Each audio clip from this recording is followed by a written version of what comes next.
কি আর কোনো দুঃখের কথা, আমরা কইলেই সমস্যা, তোমরা করলে সমস্যা না। এটা একটা কাম হইল, বগুড়া যে কাম হয়েছে এই কামের কথা শুনলে তো আপনাদের মাথার ব্রেন নষ্ট হয়ে যাবে।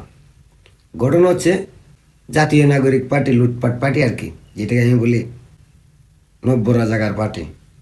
ওরা ওইখানে একটা জনসভা করছিল, আর ওই জনসভায় সার্জি সালম বড় নেতা উপস্থিত ছিল, আর অনেক বড় বড় নেতারা উপস্থিত ছিল। ওই সময় বৈষম্য বিরোধী ছাত্র আন্দোলন আর জাতীয় নাগরিক পার্টির মধ্যে কামড়াকামড়ি শুরু।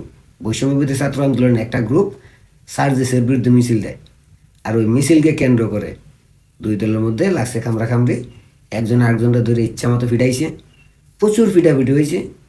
কিন্তু ভাই সার্জি সালম আর কেন্দ্রীয় নেতারা বক্তব্য বন্ধ করে নাই।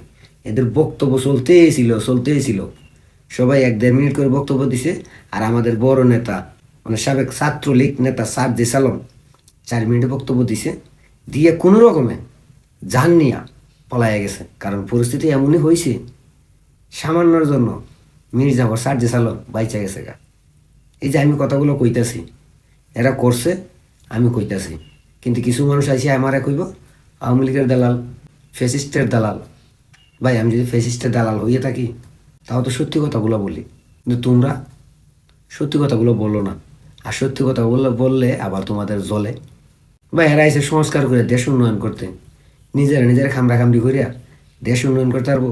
এই যে সার্জি সালম 24-এর আন্দোলনের আহতদের টাকা খাইয়া বড়লোক হয়ে গেছে। নোয়াখালীতে বন্যা হয়েছে, ওই বন্যার টাকা খাইয়া বড়লোক হয়েছে। আর দুর্নীতি তো করতেছে, কি আর করার, এরা করতে পারবো, আমরা কইতে পারবো না। এটা হচ্ছে সবচেয়ে বড় সমস্যা। এরা বাংলাদেশে যা করতেছে তা মানুষ সহ্য করতে পারতেছে, কিন্তু আমরা এটা খুইয়া দিলেই এদের আর সহ্য হয় না। কিছু করার আছে ভাই, আপনারাই বলেন।